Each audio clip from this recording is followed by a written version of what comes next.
ìṣípayá dé pẹ̀lú àlàyé kíkún. Olúwa ló rán ọ̀rọ̀ ẹnu tèmi lágbára. Mo kí gbogbo ẹ̀yin tí ẹ láǹfààní láti máa wo Ilé Aláyọ̀ TV ní àsìkò yìí. Ojú tí ẹ fi ń wo Ilé Aláyọ̀ TV kò ní fọ́pọ̀n lágbárí. Bàbá mi Ṣẹ́gun Báàs ní orúkọ tèmi tí gbogbo àgbáyé ń pè ní Ilé Aláyọ̀. Lónìí ọ̀rọ̀ sùnùkùn kan wà tí ó yẹ kí àwa Yorùbá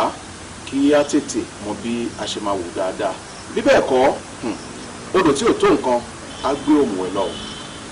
Nípa ilé tó ń ṣẹlẹ̀ lórílẹ̀‐èdè Nàìjíríà tí ó dẹ̀ jọ bẹ́ni pé ó ń affect àwa Yorùbá ṣùgbọ́n tí a kọbi ara sí tí a kíyèsí. Bí a bá ní ká wò ó nílẹ̀ Yorùbá báyìí àwọn Fúlàní táwa ń pè ní darandaran òbítíbitì àwọn èèyàn ni wọ́n ti pa tí àwọn gómìnà wa tó yẹ kí wọ́n ṣáájú wa àwọn aṣáájú wa tó yẹ kí wọ́n ṣáájú wa tí wọ́n ò ṣe nǹkan kan sí.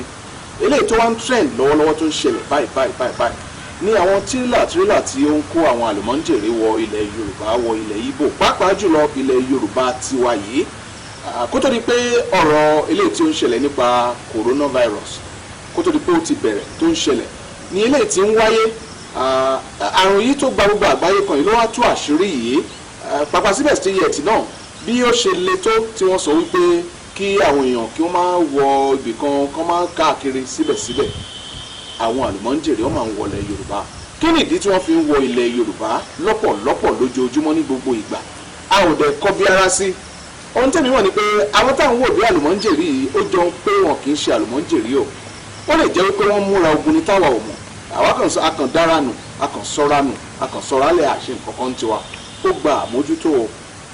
àwọn àlùmọ́ńjèrè tó ń wọlé Yorùbá ní tírélà ní gbogbo ìgbà yìí ó gba àmójútó. Ìṣípayá dé ní tí dé àwọn abàmì ọ̀rọ̀ kan súyọ.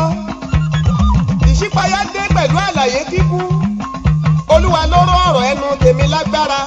Ọ̀kan tó ń ṣẹlẹ̀ ní ìpínlẹ̀ Kwara báyìí tí àwọn ọba tí wọ́n ń làágùn tí wọ́n ń kígbe ẹgbà wá ó àwọn wò wọ́n ràn igbe tí wọ́n dẹ̀ ń kéde wípé àwọn tí ò kì í ṣe ọmọ onílẹ̀ àwọn gbọgbọgbọgbọ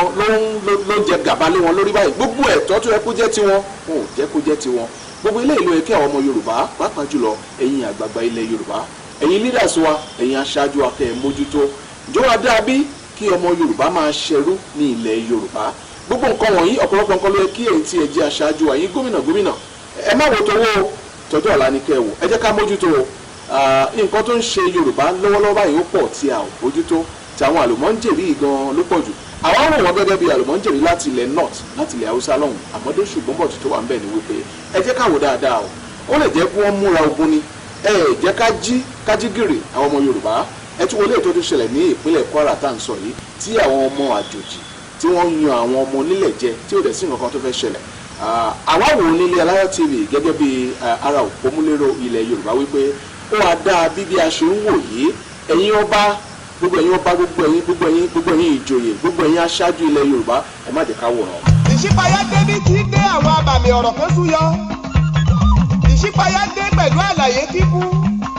Olúwa ló rán ọ̀rọ̀ ẹnu tèmi lágbára.